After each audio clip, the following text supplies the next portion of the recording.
早晨啊，我係阿 Sam，做運動嘅時間啦。今日我哋踢波喎，真係要起身啦。好嗱，前後腳先，跟住撳住啦，係咪？跟住上嚟啦 ，OK 吓，好，直接去後邊啦，又係吓，好。如果你唔需要凳嘅話，唔使扶咧，咁你就唔好放佢喺度啦，OK 吓。做完之後要揾佢翻嚟坐嘅。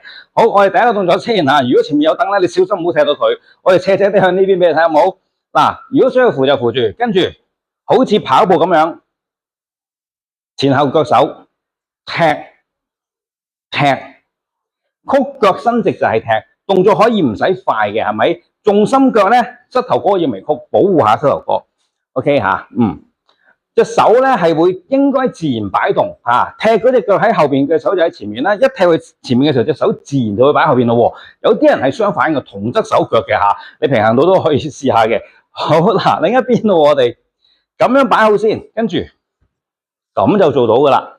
OK， 來回踢，來回做，好似踢波咁樣吓，使唔使分角度咧？咁樣，哇，又唔知又點樣踢咁樣咧？唔使住，我哋直線方向先，好唔好吓 ？OK 吓，嗰啲膝關節啊、髖關節嗰啲唔好扭動住 ，OK 吓。好，重複做多幾次先，深呼吸，俾多次踢多腳，OK， 好，哈哈，好啦，仲有咩動作咧？咁樣掃把腳，聽過係嘛？擺隻腳咁樣先，跟住咧就係。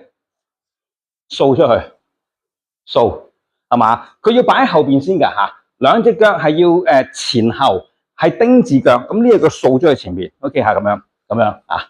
好，呢個大髀內側肌肉運作，隻手都係一樣，頭先講過好似行路咁樣咯，佢自然會交叉手腳嘅，重心腳必須微曲，記得膝頭哥吓，記得吓。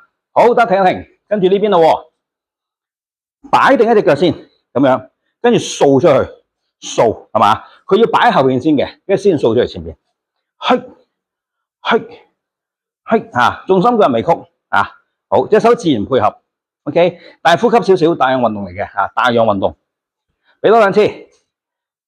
OK， 好，OK， 好得模擬踢波啦你唔好真係揾嘢踢OK 好，我哋走翻前面先OK， 記得前後腳左右腳分開少少平衡啲，撳住腳或者撳住張凳咧，慢慢坐翻低。OK 托翻腳翻埋嚟啦，坐翻好。OK 好，如果攰嘅話就要休息多啲記得飲多啲水。好啦，聽朝我哋會繼續出片嘅，準時10點鐘見面啦。